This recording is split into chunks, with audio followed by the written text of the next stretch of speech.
Masechet Shabbat, résumé du Daf Ain. La Gemara commence par expliquer la différence entre le cas de quelqu'un qui avait oublié que c'était Shabbat, il a fait plusieurs melachot, on a dit qu'il n'est chayav que d'un seul korban. Il y a quelqu'un qui savait que c'était Shabbat et il ne savait pas que ces melachot étaient interdites, il en a fait plusieurs, il est chayav pour chaque melacha. La Gemara explique que la différence elle est que la Torah n'a rendu chayav de korban que pour la shgaga, pour son oubli. Or ici, il n'avait qu'un seul oubli dans le cas où il ne savait pas que c'était Shabbat. Il ne lui manquait qu'une donnée, qui était de savoir qu'aujourd'hui c'est Shabbat, tandis que dans le cas des melachot, il lui manquait la donnée de chacune des melachot, de savoir qu'elle est interdite. C'est pour ça qu'il est chayav de plusieurs korbanot ratat. La Gemara ensuite ramène d'où sait-on que les melachot sont partagés en 39. Celui qui a fait plusieurs melachot, il est chayav de plusieurs chataot dans le cas où il savait que c'était Shabbat, il ne savait pas que les melachot étaient interdites. Peut-être que la Torah n'a rendu chayav que d'un seul korban pour celui qui a fait toutes les melachot, d'où on sait qu'il est chayav d'un korban pour chacune des melachot. La Gemara ramène là-dessus trois drachot. La Gemara ramène la dracha de Rabbi Nathan.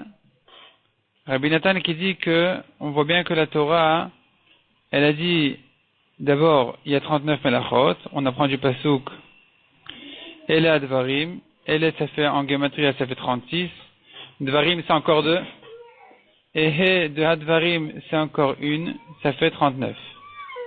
Donc ça fait en tout 39 melachot, et du fait que la Torah elle a dit de ne pas allumer le feu, pourquoi est-ce que l'allumage il a été sorti du compte des 39, pourquoi est-ce que la Torah elle a eu besoin d'en parler séparément? Pour apprendre de là que de même que pour le feu on est chayav, indépendamment des autres melachot, de la même manière pour chacune des autres melachot, elles sont partagées les unes des autres, pour chacune des melachot on est chayav. Ça c'est la dracha de Rabbi Nathan. Par contre Rabbi Yossi n'est pas d'accord avec ça, lui il pense que la raison pour laquelle la Torah interdit à préciser qu'il est interdit d'allumer, c'est non pas pour faire le partage des melachot, mais pour une autre raison, c'est pour nous apprendre qu'en réalité celui qui allume un feu pendant Shabbat, il n'est pas chayav karet, il est chayav que d'un lave, c'est que comme s'il avait transgressé un lave, pas comme s'il avait fait pire que ça, il n'est pas chayav de karet ni de skila. D'après Rabbi Yossi, dont on sait que les melachot sont partagés, on apprend d'une autre dracha.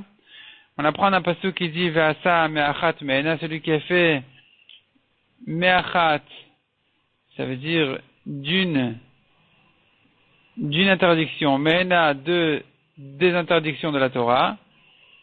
Eh bien, de ce pasuk-là, lui il est chayav khatat, de ce pasuk-là on apprend, des fois il est chayav achat al-hena, un korban pour plusieurs melachot, c'est celui qui avait oublié que c'était Shabbat. Des fois, il est chayav hena shiyachat pour plusieurs. Donc, il a fait plusieurs melachot. Il sera chayav de plusieurs hena au pluriel. Il sera chayav de plusieurs korbanot ratat. De là, on apprend selon Rabbi Yossi que les melachot sont partagés. Troisième dracha, c'est celle de Shmuel, qui n'est pas d'accord avec la dracha de Rabbi Yossi non plus. Shmuel, lui, il fait une autre dracha. C'est écrit mechalele amot yumat, celui qui transgresse Shabbat.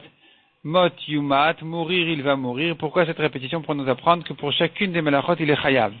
La Gemara explique que ce pasuk-là ne parle pas du mésid, il ne parle pas de la peine de mort, il parle de la peine d'un korban, et donc du fait que c'est écrit mot yumat, la répétition va nous apprendre qu'il est chayav de plusieurs korbanot ratat selon le nombre de melachot qu'il a fait.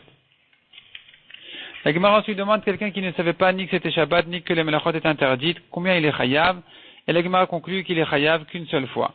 Comme quelqu'un qui sait que les melachot sont interdites, mais ce qui lui manque comme conscience, c'est de savoir qu'aujourd'hui c'est Shabbat.